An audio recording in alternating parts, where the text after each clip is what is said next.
Сәлеметсіздер ме оқырмандар, бүгін біз жареный пицца дайындаймыз. Бомбочка деп атауға болады.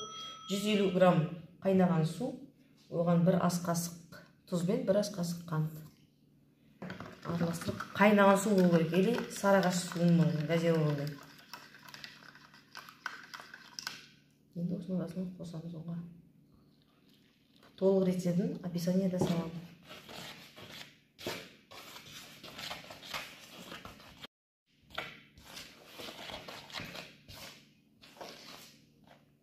Енді 3 ас қасық сұйық май. Осы үйленіп болғаннан кейін 1 жарты сағат тұру керек. Оған дейін мен начинкасын дайындаймын, салмасын.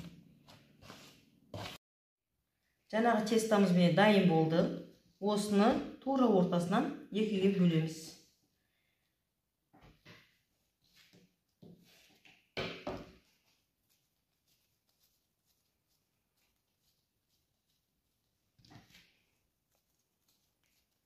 Біреуін қатайтып, біреуін қоя тұрамыз.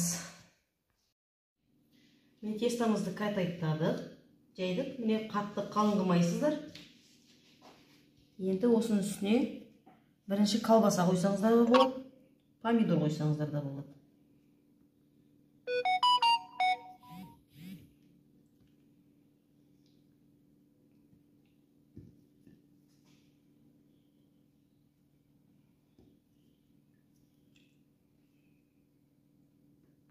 Колбасамызды қойдық, енді үстеріне помидорын қоямыз.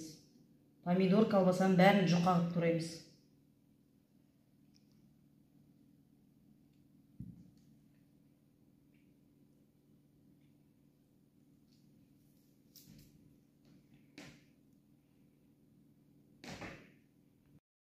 Помидорымызды қойдық, енді чересчурка өткізген сырымызды қосып қоямыз.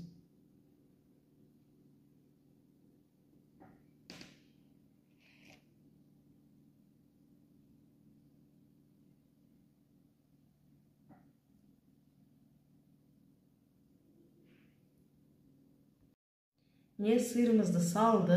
Енді осының үстіне тура осымен қатайтып, үстіне жабамыз қазір. Үстінен жапқаннан кейін не былай басасыздар. Осылай.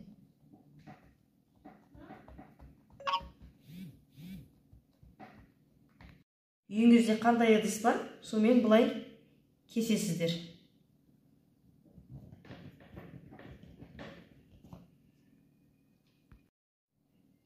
Міне былай кесіп алдыңыздар, енді жан-жағын тағы да былай жабыстырасыздар. Жерін кесіп алғаннан кейін. Сосын майға қуырып аласыздар. Міне осылай қалдырсаңыздар да болады, жақсылап былай жабыстырып. Или мен сияқты осылай еректеп бұрасаңыздар да болады, ерегілсін.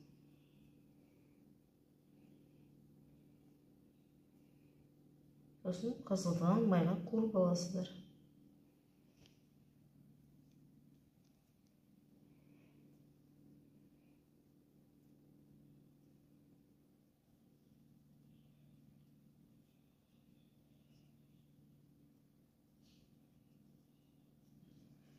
Сонымен сіздерде қуырылған пицца болады. Міне пиццамызды саламыз майымызға. Үстінен былай құйып тұрамыз, сонда пузыректер көп болады.